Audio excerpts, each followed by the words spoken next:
What's up, space pirates? This is your captain, the ever-charming Dr. Disaster. And if I owned a video game studio, there are 3 traits that I would care about when it comes to my employees and whether or not I would want them to continue working for me. First of all, they'd have to know how to do their literal job. And second of all, I don't want them to be a literal criminal. And third of all, I don't want them to be doing things that are literally working against the company, like selling our secrets. But that is it. That's easy!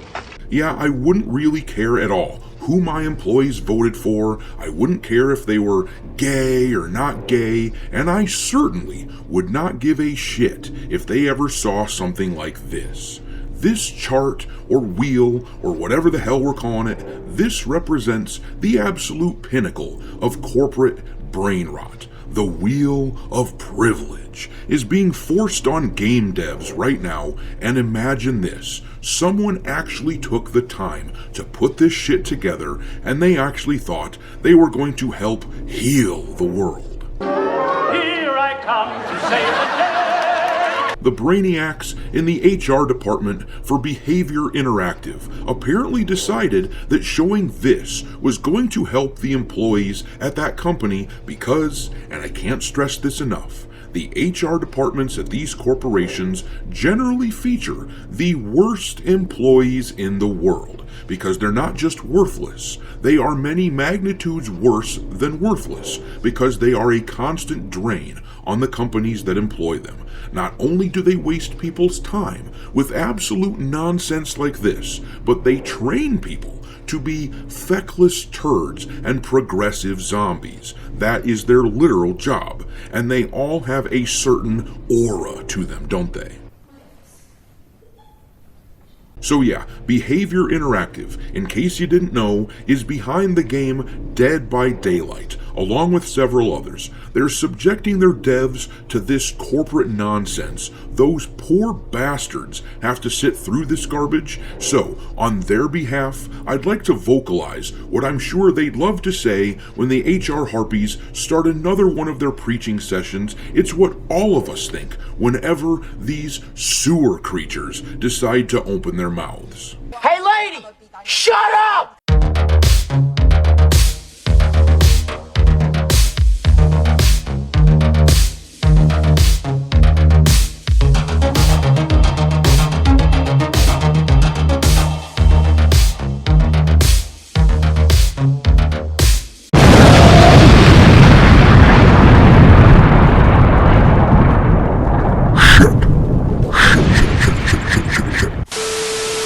Alright, me hearties, make sure you like this video and subscribe to the channel if you haven't done so already, and also, don't forget to follow me over on Twitter or X, or whatever you want to refer to it as these days. I keep a list on there of games lousy with wokeness pinned to the account at all times for your reference. My handle over there is Dr. Disaster 1.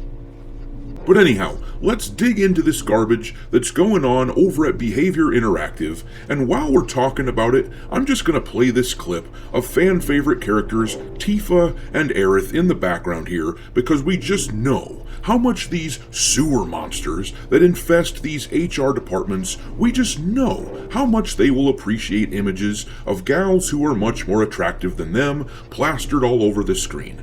I'm convinced that the biggest reason we don't see characters like this very often any longer is because there are too many jealous feminist types who can't stand the idea of men looking at someone who is not them. But I digress. Anyhow, this is the tweet that's pinned to Behaviour's Twitter page. It says, "We couldn't create games without player feedback." And with the spirit of that message in mind, I think we ought to give them a little feedback. The gist of the gamer's message to you is this, Behaviour. We do not like this preachy, weird, woke shit. But let's look at this wheel of privilege, which became widespread on social media when libs of TikTok tweeted an image of it for the world to see. The tweet says, Behaviour, a large video game company in Montreal, Canada, made employees undergo DEI training, which includes a wheel of privilege, teaching that black people and fat people are oppressed. And then, if we examine this absolute shit, you can see that in the center there they've got the word power written down. And then, in these various slices of the pie, they've got different characteristics of people broken down because that's the only way these jackasses can view the world. Rather than get to know someone and learn that, I don't know, this guy plays the guitar and he likes jazz music or rock music or something like that. Instead of learning about that person, they want to put him into a box and go, oh, this is a black guy, so he's higher up on the victimhood totem pole because of his skin color. But according to the wheel of privilege, he's lower than a black woman because he's a cisgender man. And the dude can speak English, so he's lower on the totem pole than someone who speaks Spanish or something like that. But the dude isn't very wealthy, so he will get elevated on the victimhood totem pole because of that. It's all just a mass of extraordinarily dehumanizing language that seeks to put people in boxes and determine whether someone is even worth listening to or not due to mostly unchangeable characteristics. Someone should really remind these people not to judge a book by its cover, but these people don't put much stock into wise old aphorisms like that. They think they're above it. They think they're enlightened to the point that common sense and simply being human does not apply to them. However, Grums over on Twitter addressed this issue, saying the Wheel of Privilege is a struggle session DEI tool for mental programming. This is crazy, but it happens in many studios, Activision Blizzard devs, including people I've worked with, because of course, Grums is actually the former lead dev of the original World of Warcraft. But anyhow, he says it included people I worked with. They had to undergo struggle sessions or they had to admit their white privilege. Behavior makes Dead by Daylight, among others, vote with your wallets. And I think that's pretty good advice.